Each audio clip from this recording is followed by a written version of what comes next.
जय श्री राधे। जय श्री राधे। दास के लक्षण चल रहे हैं। दासास्तु प्रश्रितास्तस्य निदेश वशवर्तिनः विश्वस्ता प्रभुता ज्ञान विनम्रित धीयश्चते। पहला लक्षण है प्रश्रय। दासास्तु प्रश्रितास्तस्य। आश्रय संसार का है तो वो दास नहीं है। पहला ही लक्षण कट जाता है, इसलिए कोई दास नहीं बन पाता, क्योंकि आश्रय उसका संसार में रहता है। सबसे बड़ी चीज है आश्रय। और आश्रय संसार में इसलिए है क्योंकि संसार में आसक्ति है। जहां आसक्ति होती है वहीं का आश्रय माना जाता है। तो इसको जैसे भगवान ने कहा, जब उन्होंने उपदेश दिया प्रजा को भक्ति का, उत्तरकांड में, तो सबसे पहले आश्रय की बात ही कही गई। और ये उपदेश उन्होंने 46 उत्तरकांड में दिया है। शुरू तो किया है 45वें से कि सबसे सुलभ सुखद मां 44 के नीचे मारा गया भाई भगति मोरी पुराण श्रुति गाई। सबसे सरल सुख देने वाला ये मार्ग है। अन्य सभी मार्गों में कष्ट है। अब जैसे उदाहरण के लिए देख लो, हम लोग गाते हैं, नाचते हैं, देखने वालों को सुख मिलता है। अभी उनका फोन आया था, राधा जी उनका, कि हम कल देख रहे थे आपके बच्चियों का नृत्य, तो बहुत अच्छा लग रहा था। तो ये रसमय मार्ग है, सरल है, सुलभ है, सुखद है। गान, नृत्य, जो इसको नहीं समझता है वो नहीं भी समझता है। हमें याद है एक बार हम जब शुरू में आए थे तो सब ब्रज की होलियों को देखने के लिए अलग अलग जगह जाते थे। तो आन्योर पहुंचे थे एक बार हम, वहां नचनी होली होती है। ब्रज में अलग अलग होती है। बठैन में झामे कुटते हैं, और इसी तरह से गिड़ों में भी, चरखला मुखराई में, आन्योर में नचनी, रार भदार में झंडी। ब्रज में जाने कितनी प्रकार की होलियां, क्योंकि ब्रज से ही होली चली है। संसार में तो सब है भी नहीं। संसार में केवल रंग बंग फेंक दिया हो गया, थोड़ा बहुत, वो भी सब जगह नहीं है। तो वहां आन्योर में हम गए तो नए नए थे। हमने कहा भाई किसी महात्मा के आश्रम में रुक जाएं। तो वो गांव से थोड़ी दूर बताते थे, संत हैं, सन्यासी अच्छे, बहुत एकांत में रहते हैं। तो हम चले गए उनके पास। तो हमने कहा, बोले कहाँ से आए हैं आप? बड़े थे वो, हमसे उम्र में काफी, 50 साल पुरानी बात है और ज्यादा। हमने कहा हम तो बरसाना रहते हैं। अच्छा अच्छा, इस समय कैसे आए? हमने कहा नचनी हो रही है, देखने आए हैं। अरे तुम साधु होकर के और स्त्रियां नाच देंगी, तुम उसको देखोगे? तो हम होश में आ गए। हमने कहा हम कहां आ गए भाई, तो बहुत कट्टर आदमी है। बोले तुमने भागवत पढ़ा है? हमने कहा थोड़ा बहुत पढ़ा है। तो दत्तात्रेय जी ने कहा नहीं कि जब गान सुन, जो हिरण ने सुना, हिरण मारा गया, उन्होंने गुरु बनाया 24, तुमने नहीं सुना? हमने कहा बात तो शास्त्री की कह रहे हैं। हाँ आपकी बात ठीक है, सुना। तो तुम यहां साधु होकर के तुम नचनी हो रही है और भागवत भी नहीं मानते हो तुम? तो हमने कहा आप बहुत ठीक कह रहे हैं, आपकी बात 100 में 100 पैसा सही है, लेकिन आप ये विचार कीजिए कि भागवत का प्राण क्या है। अब थोड़ा चौंके, रास पंचाध्यायी है कि नहीं है? बोले हाँ। रास में क्या होता है? अब रास में नृत्य होता है। तो आप प्राकृत गान को, प्राकृत नृत्य को मना किया गया है। ऐसा थोड़ी कि रास के नृत्य, रास के गान को तो गाने से काम नष्ट हो जाता है स्वामी जी। ये आपने भी तो भागवत में पढ़ा होगा, विक्रीडितम ब्रजवधूरिदं च विष्णो, ये भगवान के साथ जो विशेष क्रीड़ा भई है, इसको जो सुनेगा, श्रद्धान्वितो नुशुणिया दथवर्णीयते, भक्तिम पराम भगवती, परा भक्ति मिलेगी जिसकी आप कल्पना नहीं कर सकते। प्रतिलभ्य कामम, और हृदय रोग नष्ट हो जाएगा स्वामी जी, जो ज्ञान मान योग से नहीं होता है। हृदय रोग आश्व अपनोत अचिरेण धीरा, बहुत जल्दी नष्ट हो जाता है गान नृत्य से। तो अब वो स्वामी जी चुप हो गए, क्योंकि बात ठोस थी। जब भागवत से तुम चल रहे हो तो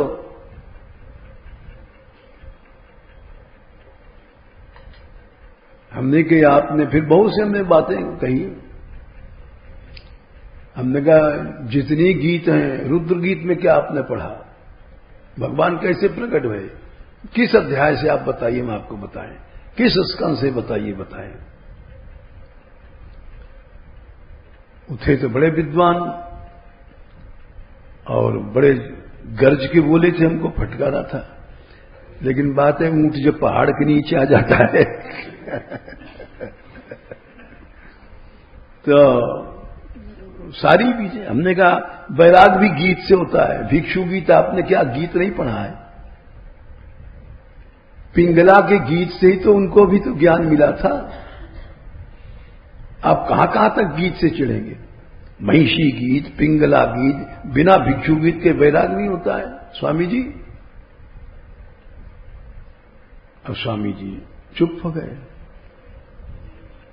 हमने कहा उस दृष्टि से देखिए, प्राकृत स्त्री मत समझिए। हमने कहा इस तरह से तो आप गिरिराज जी में क्यों रहते हैं? भाव नहीं रखोगे तो पत्थर ही तो है पहाड़ है। जो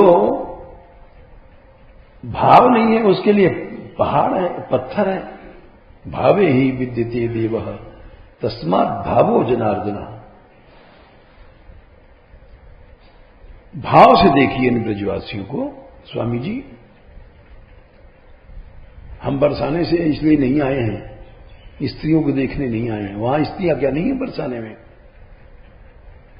लेकिन ये विशेष पर्व है, लीला चल रही है, ये साधारण नृत्य नहीं है। तो हम फिर चले गए देखने। तो वो इसलिए कहा कि ये जो चौपाई भगवान राम कह रहे हैं कि सुलभ सुखद मार्ग यह भाई, इसको समझना चाहिए। सुखद मार्ग है, गाओ नाचो खूब आनंद से। जो इसका अर्थ नहीं समझे अब क्या किया जाए। जो भावहीन है, नास्तिक है, वो हुल्लड़ समझेगा, गान बजान नाच कूद। प्राय संसार में प्राकृत बुद्धि वाले ही लोग होते हैं, उनकी दृष्टि प्राकृत रहती है और उसी भाव से वो देखते हैं, इसलिए उनके लिए प्राकृत है। और हमारे यहां गाते हैं विदेश के गुड्डा बाबा, वो कुछ नहीं समझते पद वद, लेकिन वो बाहर दिन रात इन्हीं फोटो को देखकर गोपियां नाच रही हैं, गोपियां नाच रही हैं। उनको वो आनंद आता है कि जो बोले जीवन भर भजन में भी ऐसा आनंद नहीं आया, और उसके पीछे उन्होंने बड़ा अपमान भी सहा। यहां बैठे फोटो खींच रहे थे तो एक है वो आलोचना करने लग गए बुरी तरह, हमसे ही करने लग गए। हमने कहा बताओ, इतना बेचारा बुढ़ा आदमी, इसका इतना भाव, इस भावई को नहीं समझ रहे हैं। इसके अंदर एक भाव है, हाँ रोते रहते हैं, तो उनकी आंखें दूसरी हैं और लोगों की आंखें दूसरी हैं। उनके लिए तो लड़कियां नाच रही हैं। वो कई बार साल में इसीलिए चक्कर लगाते हैं, यही रहते हैं। तो इसलिए हमने बताया कि ये सुखद मार्ग है, इसको हर आदमी समझ नहीं सकता। सुलभ सुखद मार्ग या भाई, भगति मोर पुराण श्रुति गाई। और साधनों में बड़ी कठिनाइयां हैं। ज्ञान है वो बड़ा अगम है, समझना ही कठिन है। और प्रत्युह उसमें बहुत विघ्न है ज्ञान में। जरा भी देहाध्यास हो जाएगा, ज्ञान ही नहीं हो सकता। और भक्ति में तो खूब देहाध्यास कर लो। शरीर पतित है, हमारा शरीर पाप में है, प्रार्थना करो, पाप भी सहायक बन गया, पाप में शरीर भी सहायक बन गया, दैन्य उत्पन्न कर दिया और अहम नाश हुआ, भगवान के पास पहुंच गए।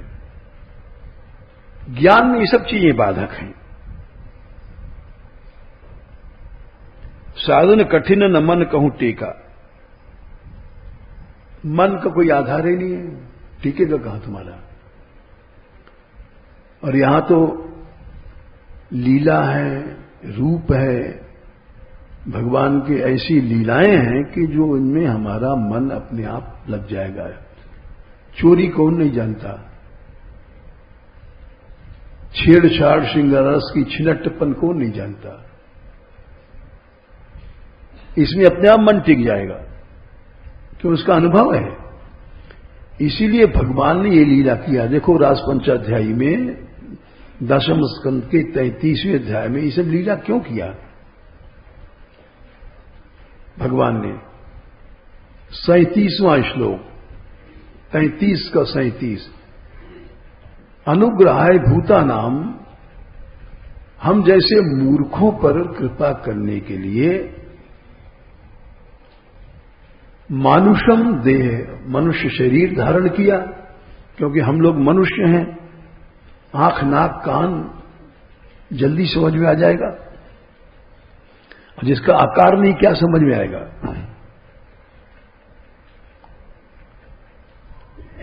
अनुग्रहाय भूतानाम मानुषम देह माश्रित, और फिर उसके बाद ऐसी लीलाएं किया, भजते तादृशी क्रीडा या श्रुत्वा तत्परो भवति, जो हमको अनुभव में है ऐसी जानबूझ के क्रीडाएं लीलाएं किया। जैसे माखन चोरी है, चोरी कौन नहीं जानता, कौन है दुनिया में नहीं जानता। और ज्ञान की सातों भूमिकाएं कौन जानता है, कोई नहीं जानता। छेड़छाड़ छिनटपना कौन नहीं जानता है? एक छोटा सा बच्चा भी जानता है।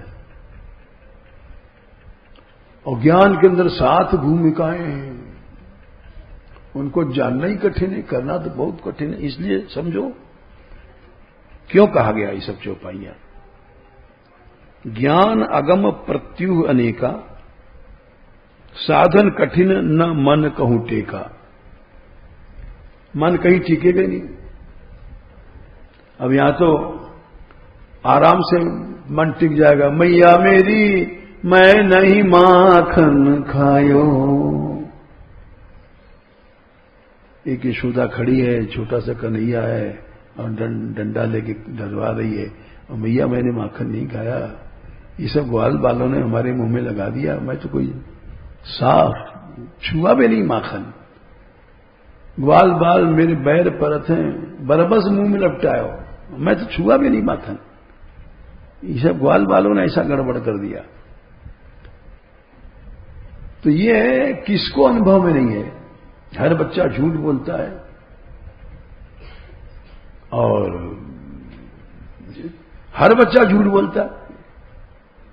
क्यों? डरपोक होता है। ऐसा कोई बच्चा नहीं जो सत्य बोले, कहीं देख लेना। यहां तक कि बड़ा भी हो जाता है तब भी डरता है। जरा से जोर से पूछ दिया, अच्छा बताओ, खड़े जाओ, किसने मारा रावण को? तो बड़ा, मैंने नहीं मारा, मगर गुरुजी मैंने नहीं मारा। तो बच्चे में डर की आदत होती है तो झूठ बोलता है। तो ये सब अनुभव है। बोले ये सब गाय चले जाओ, भवसागर पार हो जाओगे। भजते तादृशी क्रीड़ा 10, 33, 37 ऐसी क्रीडाएं जानबूझ करके किया कि या श्रुत्वा जीव का मन भगवान में लग जाए। तो इसलिए सुखद मार्ग है। साधन कठिन न मन कहूं टीका, करत कष्ट बहु पावई को। अगर कोई कष्ट से ज्ञान प्राप्त कर गया तो भक्तिहीन मोहि प्रिय नहीं सो। भक्ति प्यार है, वहां प्यार नाम की चीज नहीं है। न भगवान से उसका प्यार है, न उसका भगवान से प्यार है। बोध ज्ञान हो गया, लेकिन प्रीति अलग चीज है। प्रेम की वृत्ति अलग है। अनंत वृत्तियां हैं जीव के मन में, लेकिन उनका 3 भेद किया गया है। इच्छा, ज्ञान, क्रिया। इच्छा क्या है? प्रेम। मन में कामना पैदा हुई, कृष्ण कामना, प्रेम हो गया।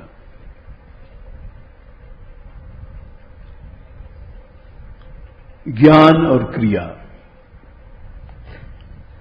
इसीलिए वासुदेव ज्ञान के अधिष्ठाता माने गए हैं, संकर्षण क्रिया के, और इच्छा के श्री कृष्ण नंदलाल। गीता ज्ञान आदि वासुदेव कृष्ण देते हैं, रास रचाते हैं इच्छा प्रधान नंद नंदन, और संकर्षण क्रिया प्रधान है। तो उद्धव ज्ञानी थे, भगवान प्रेमी बनाने के लिए ब्रज में भेज दिया, क्योंकि प्रीति ही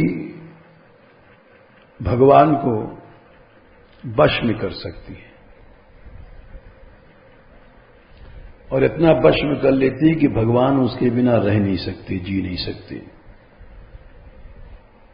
रह ही नहीं सकते। भगवान ने 9वें स्कंद के 4थे अध्याय में कहा है, 50 के आसपास आखिर में, ना हम आत्मानम आशा से मैं ही जी नहीं सकता हूं। ना हम आत्मानम आशा से मत भक्त ही साधु गिर बिना। 64 जैसे प्रेमी प्रेमी के बिना जी नहीं सकता है, वैसे भगवान भी नहीं जी सकते। लक्ष्मी भी प्यारी नहीं है मुझे, श्रियम चात्यंत किम ब्रह्मण्येशम। तो इसलिए भगवान ने कहा भक्तिहीन मोहि प्रिय नहीं सोऊ। बड़ा ज्ञानी तुम बन गए लेकिन प्रेम नहीं, भक्ति तो प्रिय नहीं हो। इस विषय में इसको ज्यादा समझने के लिए भागवत से समझो, क्योंकि दुनिया में शुष्क ज्ञानी बहुत हैं, नीरस ज्ञानी बहुत हैं, ऊंची ऊंची बात बनाते हैं। दशम स्कंद के 14वें अध्याय में जहां ब्रह्मा जी ने स्तुति किया है, वहां शुरू में दूसरे तीसरे चौथे श्लोक के आसपास वहां एक ऐसी बात कही गई है जो यहां जो रामायण में कही गई है, लेकिन वहां और जोर दे के कही गई है।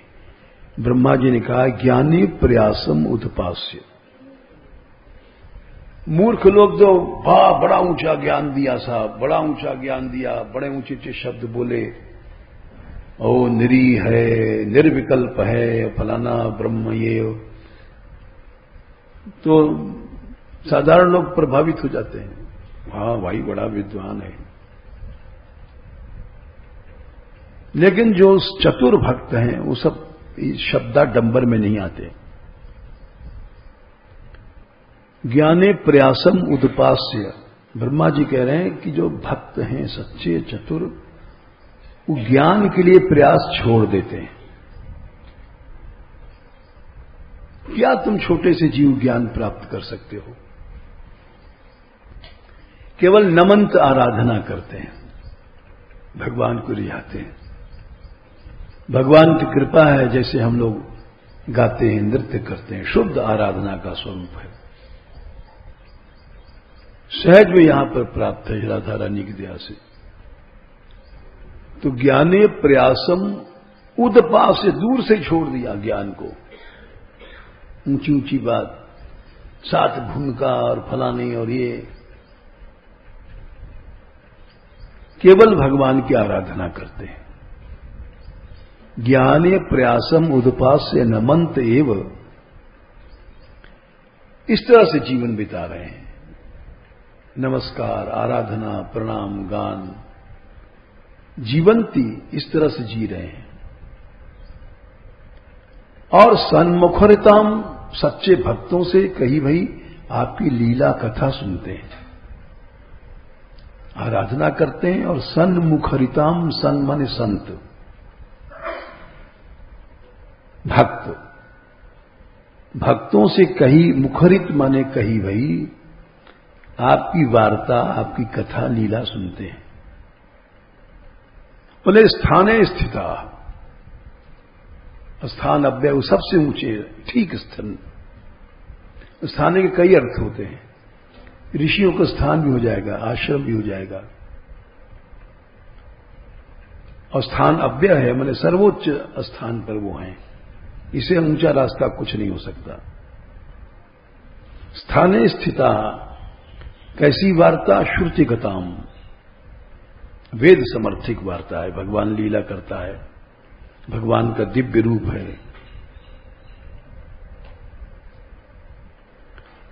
वेदाहमेतं पुरुषं पुराणं, श्रुति वाक्य, पुराण पुरुष पूरा साकार लीला करता है। वेदाहमेतं पुरुषं महान्तं आदित्य वर्णम तमसा परस्तात्, उसका रंग रूप है, दिव्य प्रकाशमय रूप है, आदित्य वर्ण है, प्रकाश में, ज्योतिषमान। ऐसा हम लोगों को तुम्हारे शरीर नहीं जैसे मल मूत्र का है, अंधकार से परे है।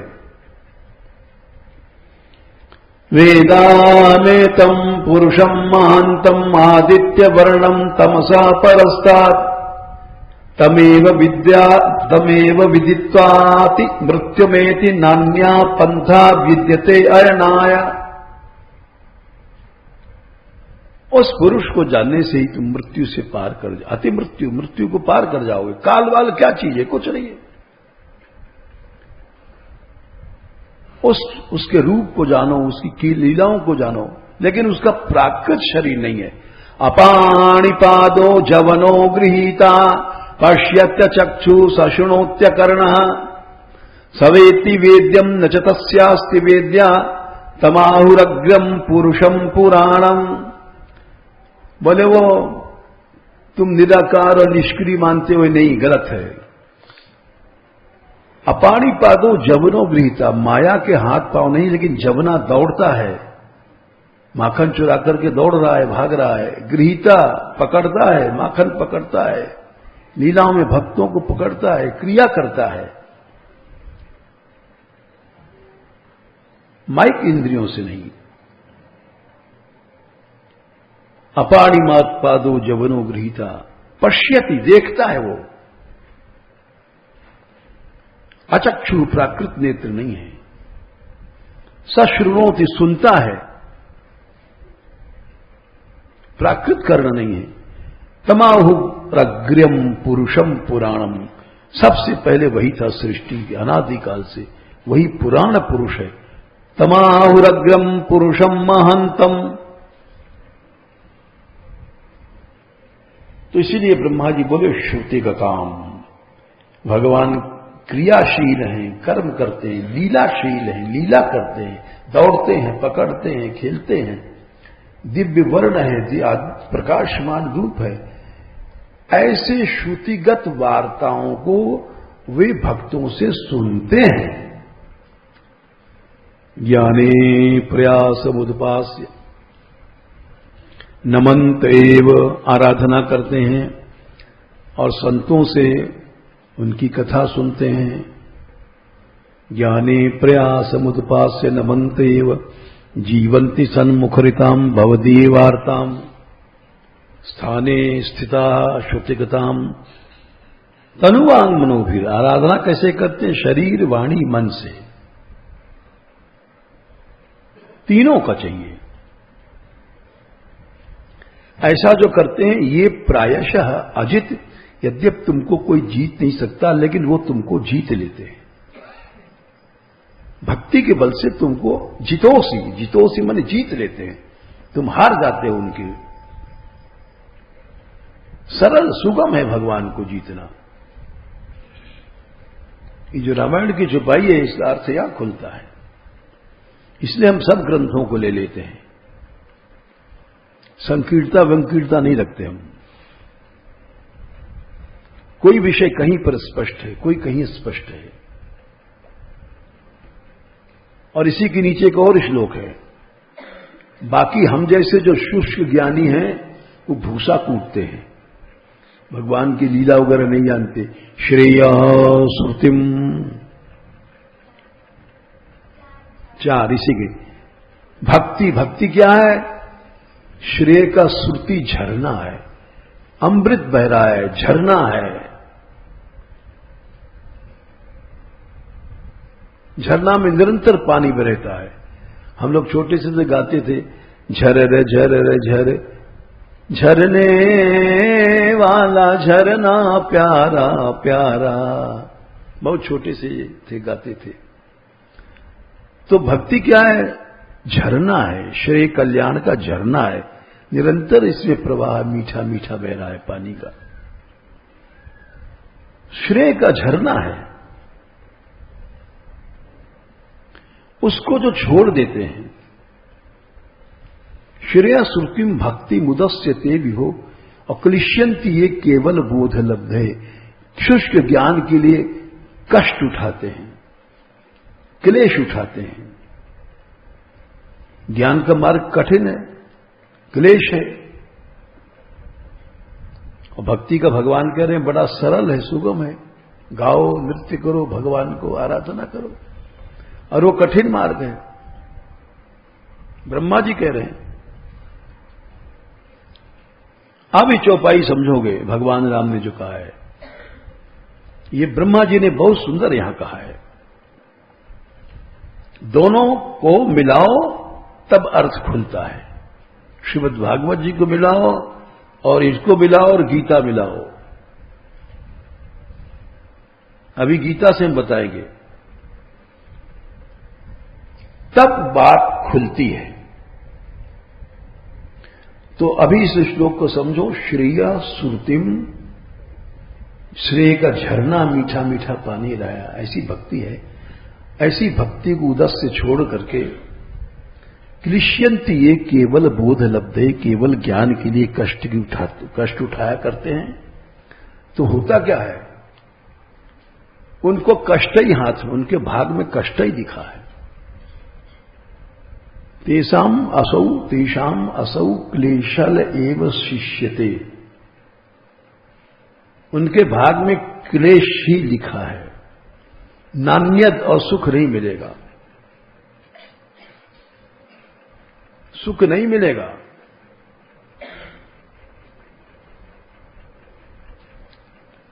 क्यों?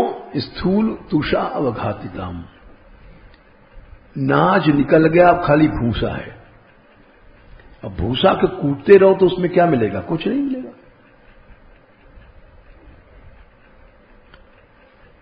वस्तुतः सुख के लिए तुम चाहे आत्माराम बन जाओ, आत्मज्ञानी बन जाओ, आप्तकाम बन जाओ, भगवान का ही गुण गाना पड़ेगा। इस बात को पहले स्कंद में 7वें अध्याय में देख सकते हो शायद। आत्मा रामाश्च मुनियो, प्रथम स्कंद के साथ ज्ञानियों की शिरोमणि आत्मा राम बन जाओ। आत्मा 10, 1 7 10, वो आत्माराम आप्तकाम कुछ भी बन जाओ, भगवत गुण गानना, उसके बिना सुख नहीं मिलेगा। आत्मा रामाश्च मुनियो निर्ग्रंथा, हृदय की माया की गांठ खुल गई है, लेकिन फिर भी कुर्वन्ति अहैतुकीम भक्तिम, भक्ति करते हैं। सुख के लिए तुमको यहीं आना पड़ेगा। और देख लो दूसरा स्कंद, पहला अध्याय, प्रायेण मुनियो राजन, 7, ठीक। प्राय जो मुनि लोग हैं, जो विधि निषेध सबसे ऊपर उठ गए, प्रायण मुनियो राजन निवृत्ता विधि निषेधता,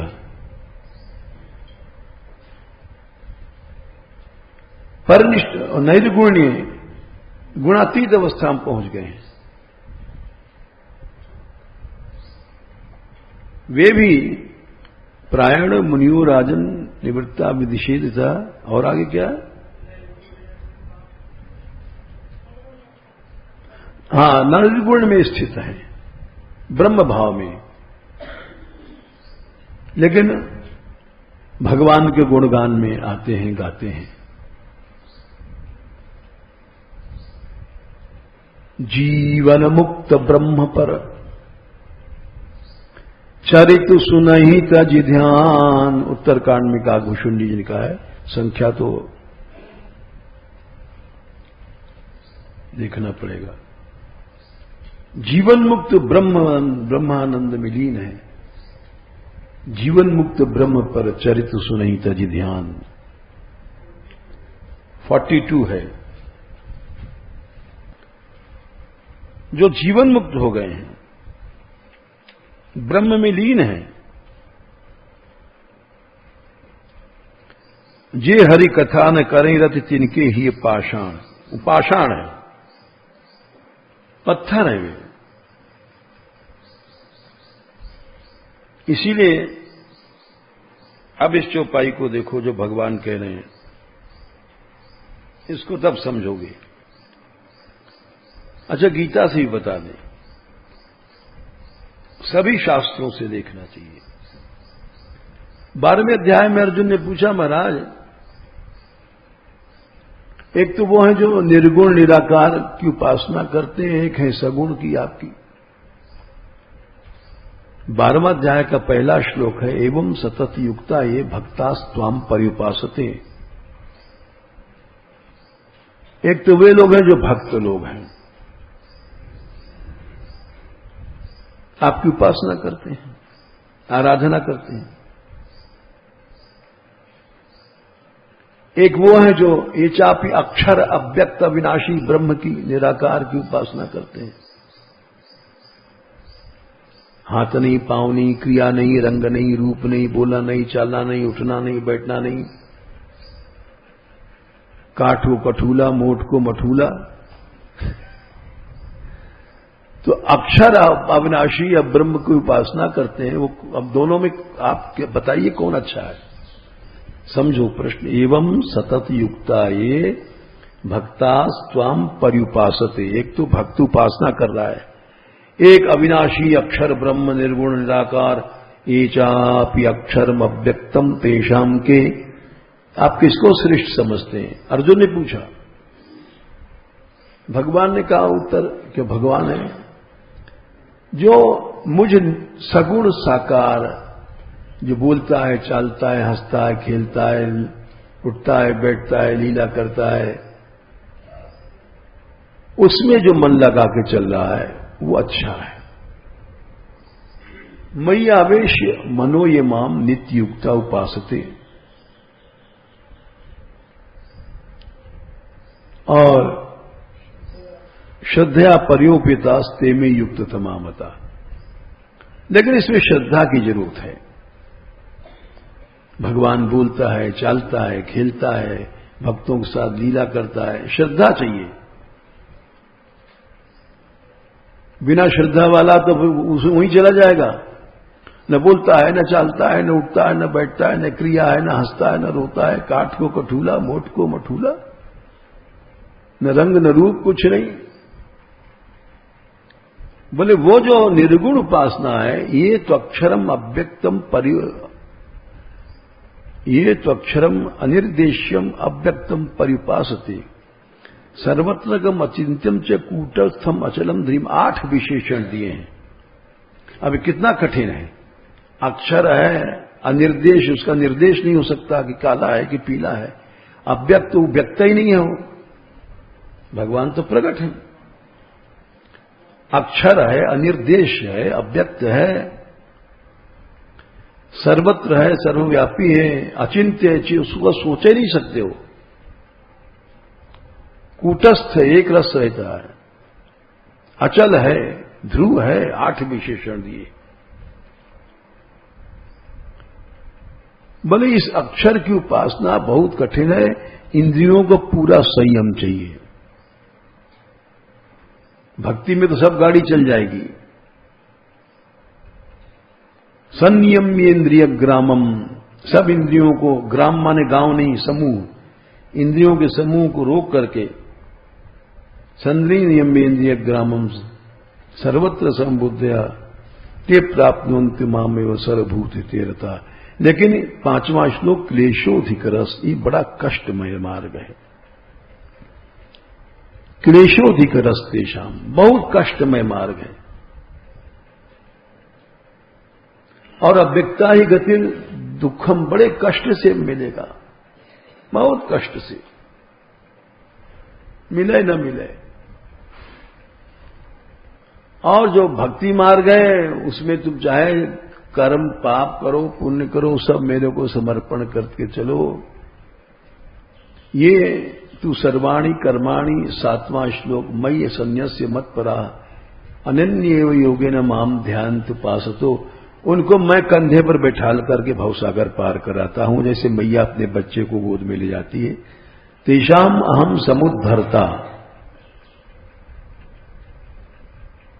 ज्ञानी के लिए बात नहीं है, उसको मैं गोद में ले जाता हूं मृत्यु संसार से। तो अब आओ यहां उत्तरकांड 45 में, ज्ञान अगम प्रत्युह अनेका। भागवत से, गीता जी से हमने समझाया तुमको कि बड़ा अगम है ये मार्ग, तो बड़े विघ्न हैं। साधन कठिन न मन कहूं टेका, मन कहां टिकेगा? न बोलता है, न चलता है, न सुनता है, न देखता है, न चलता है, न फिरता है, कुछ नहीं करता। खाट को कठूला, मोट को मठूला।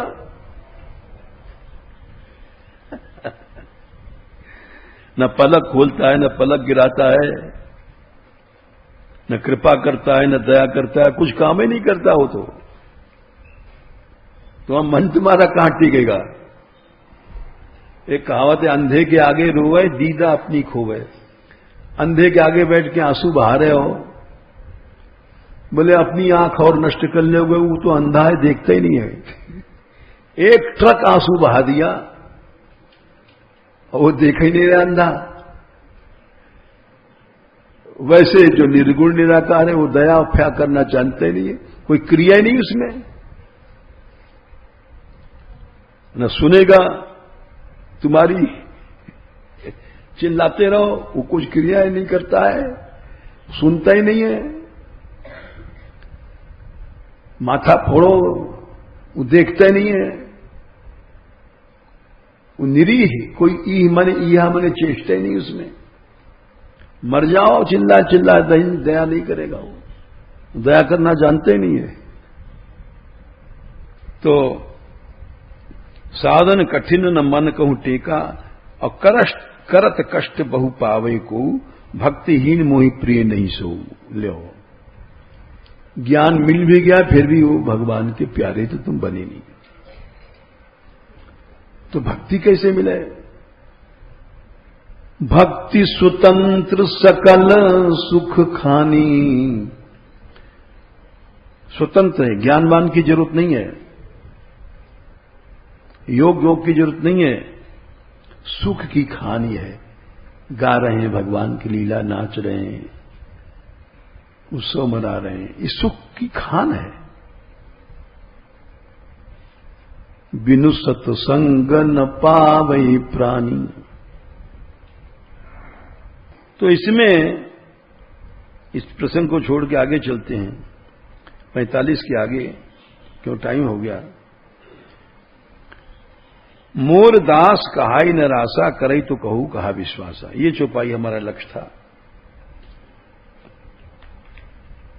नर आशा जरा भी करोगे तो भक्ति मार्ग नहीं आएगी। नर आशा में माता जी आ गई, पिताजी आ गए, पति जी आ गई, स्त्री जी आ गई, बेटा जी आ गए, और सब चाचा ताऊ जीजा साला साली सब जितने आ गए। मोर दास कहाय न रासा, जीव मात्र नर आशा जहां भी है, नर की आसक्ति, नर शरीर की आसक्ति, तो वो दास नहीं है। दासास्तु प्रश्रितास्तस्य। जैसे द्वारका जो बसी है, तो अनर्थ के 3 पुत्र थे, सूर्यवंशी राजा हुए हैं। तो उन्होंने सारा संसार जीता और बच्चों को हिस्सा बांटा, और तीसरा बच्चा रविवतक था, नाम भूल रहे हैं। तो उसने कहा हमारी नीली गाड़ी लाना, यात्रा वाली। ये भी एक बड़ी विचित्र कथा है, क्योंकि वेद में तो कहा गया है आचार्य मातृदेवो भव, पितृदेवो भव, आचार्य देवो भव। सबसे पहले ये पढ़ाया गया कि माता देवता है, पिता देवता है, आचार्य गुरु देवता है। देवता है तो देवता की बात काटनी नहीं चाहिए। देव माने भगवान। और फिर ऐसा पिता मिला कि सारा संसार जीत लिया। और प्रतापी ऐसा पिता कहां मिलता है, और ऐसी मां कहां मिलेगी सारे सम्राट, सारे संसार की साम्राज्ञी की। ऐसा बाप मिलना मुश्किल है और ऐसी मां मिलना मुश्किल है। तो पिताजी ने अपने तीनों बच्चों को इकट्ठा किया और संपत्ति का बंटवारा कर दिया। उसमें शर्याती थे, पिता का नाम। शर्याती ने अपने बच्चों को राज बांटा। कथा बड़ी लंबी, केवल छोटा बच्चे की बात सुना रहे हैं। अनर्थ। और तीनों से कहा कि देखो, संसार मुश्किल से जीता जाता है, इसको हम तुमको दे रहे हैं, तुम ठीक से इसका पालन करना। तो बाकी जो दो लड़के थे वो तो बड़े पितृभक्त थे। ये छोटा वाला जो अनर्थ था ये कृष्ण भक्त था। इसने टोक दिया, पिताजी आप कह रहे हैं कि मैंने जीता। इसे हर बाप कहता है मैंने पैसा कमाया, मेरी कमाई। ये आप ऐसा क्यों कहते हैं? संसार में कृष्ण ही की सत्ता है। आप में जो शक्ति थी वो कृष्ण की है। यही प्रहलाद ने कहा था, देख लो। प्रहलाद ने भी 7वें स्कंद में 8वें अध्याय में हिरण्यकश्यप से कहा है, पिताजी आपके पास बाल बल ताकत कहां है? न केवलम में भवतश्च राजन। 8 का 8। आप में क्या शक्ति हो सकती है? सवई बलम बलिनाम चा परेशान। भाई भक्त जो होगा वो केवल भगवान की सत्ता मानता है, वो दूसरे की सत्ता मान ही नहीं सकता। जैसे एक दो और उदाहरण ले लो कि इतना बड़ा पराक्रम किया हनुमान जी ने, लंका में विशाल पर्वत जैसा शरीर बनाया। सुंदरकांड 16 में कहा, अरे माता मेरी तारीफ मत करो, सुन माता शाखा मृग, मैं तो बंदर हूं, नहीं बल बुद्धि विशाल। सब प्रभु का प्रताप है। 16 फिर 21 में रावण से कहा, रावण तेरे में क्या ताकत है? न हमारे में ताकत, न तुम्हारे में, न किसी में नहीं। जाके बल लवलेश ते जीते उचराचर झार, तास दूत में जाकर। तो इस तरह से। और फिर भगवान ने, राम ने जब तारीफ किया कि हनुमान तुमने ये सब काम कैसा किया, तो उन्होंने साफ कह दिया कि प्रभु हमारी कोई प्रभुता नहीं है। ये 33 में सुंदरकांड में, प्रभु प्रसन्न जाना हनुमाना, बोला वचन विगत युवाना। शाखा मृग, मैं तो बंदर हूं, एक डाल से दूसरी डाल पर चला जाता हूं। सो सब तब प्रताप रघुराई, नाथ न कछु मोर प्रताई। 33वां, ताका कछ प्रभु आगम नहीं। यानी भक्त जो होता है वो किसी की सत्ता नहीं मानता। तो अनर्थ ने शरियाती से कहा कि पिताजी आपने संसार क्या जीता, ये तो भगवान की शक्ति है। तो नाराज हो गए। अरे वेद कहता है वे पिता भगवान होता है, और कृतज्ञ है, मैंने सारा संसार जीत लिया है। अगर तू ऐसा कहता है तो जा, हमारे राज्य से चला जा। ऐसा कृतज्ञ लड़का किस काम का, हमारी पृथ्वी में मत रहे। सम्राट है पिता सारी दुनिया का। गुस्सा आ गया उसको, हमारा लड़का और हमारे प्रताप को नहीं मानता। अनर्थ बोले पिताजी आपकी पृथ्वी में छोड़ रहा हूं, आप कुछ नहीं है, जो कुछ सत्ता कृष्ण की है, मैं आपकी पृथ्वी में नहीं रहूंगा। चला गया और पृथ्वी को छोड़कर के 10,000 वर्ष तक समुद्र में खड़ा होकर तप किया। हे कृष्ण, तू ही मेरा पिता है, इस संसारी पिता की धरती पे नहीं रहूंगा। ऐसे ऐसे टेकी होते हैं भक्त लोग। 10,000 वर्ष के बाद भगवान प्रकट हुए। बोले क्या मांगते हो?